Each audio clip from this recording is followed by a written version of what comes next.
이번 순서는 귀농전에 꼭 가봐야 할 100대 농장입니다. 전북 고창에서 36년간 콩 농사를 지어온 김복성 명의는 자타공인 콩의 달인으로 통하는데요. 논에서 여름에는 콩을, 겨울에는 보리와 밀을 키우며 국산 콩 생산 기반 확대에 앞장서고 있는 김복성 명의를 김진희 기자가 만나봤습니다.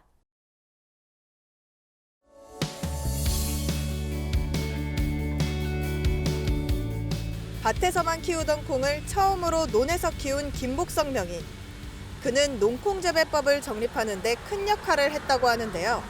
김복성 명인의 비결에는 어떤 특별함이 있는지 지금 알아보겠습니다. 여느 농가처럼 밭에서 콩을 재배하던 명인은 가뭄으로 피해를 입자 논에서 콩을 재배해보자는 발상의 전환을 시도했습니다. 밭은 수분 공급이 어렵잖아요. 어느 때인가는 너무 가뭄이 타고 콩이 다 시들어요. 아침에 가보면 거의 죽고. 그런 마음고생을 너무나 했기 때문에 이거를 좀 보완할 수 있지 않냐. 방법을 찾다 보니까 논으로 이관하면 어쩌냐. 그래서 하게 됐습니다. 농콩 재배는 기계화도 가능할 뿐만 아니라 수분 공급도 원활히 할 수 있어 밭에 비해 생산량을 크게 늘릴 수 있었습니다. 생산량은 밭에서보다 그것도 한 20-30% 더 나왔나 봐야죠. 밭은 인위적으로 할 수 있는 게 한계가 있어요. 근데 논은 인위적으로 충분히 갖출 수 있잖아요.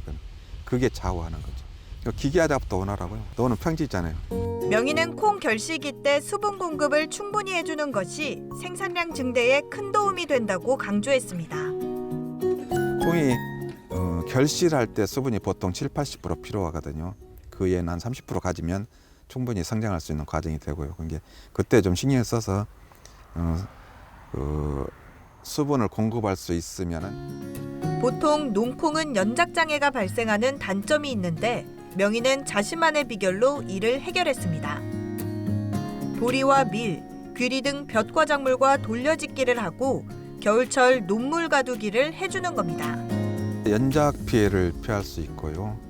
또 병해충에 강합니다. 계속 한 작물을 지속적으로 한 장소에 재배를 하면은 병해충이 발생률이 높거든요. 그래서 돌려짓기를 하면 수량도 높고 또 정부 정책에도 이바지할 수 있는 그런 계기가 됐습니다. 또 연작 피해를 피할 수 있는 방법 하나가 겨울에 땅을 놓을 때 땅을 갈아엎어 가지고 물 가두기를 해가지고 봄에 물을 빼고 다시 거기다 재배를 했을 때 연작 피해가 월등히 떨어지고 수량도 처음에 들어갔던 것과 똑같이 거의 빈등의 수확이 되었습니다.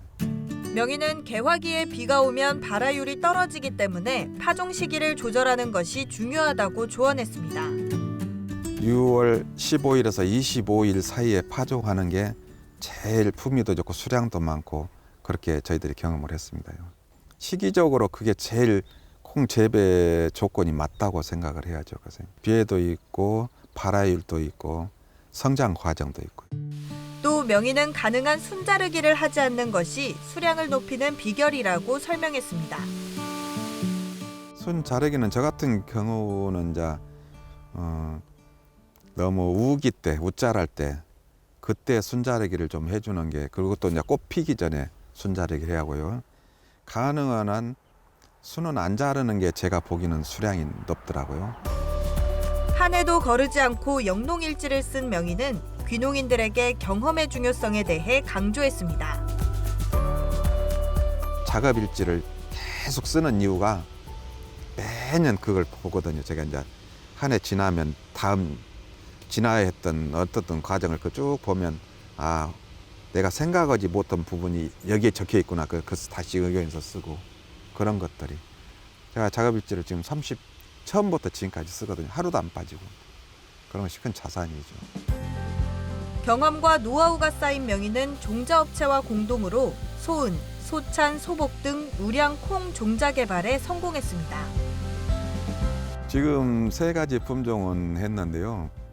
지금 저희들이 현장에 여기에 제일 적성에 맞는 것은 소은이 제일 적성이 맞고 또 특성도 여기 현장에 제일 맞습니다. 그리고 또 수량도 좀 많이 나오고 도복도 강하고 품위도 일정하고 다른 품목은 약간 조금 더 보완을 해서 개선해야 할 부분을 지금 연구 중에 있습니다.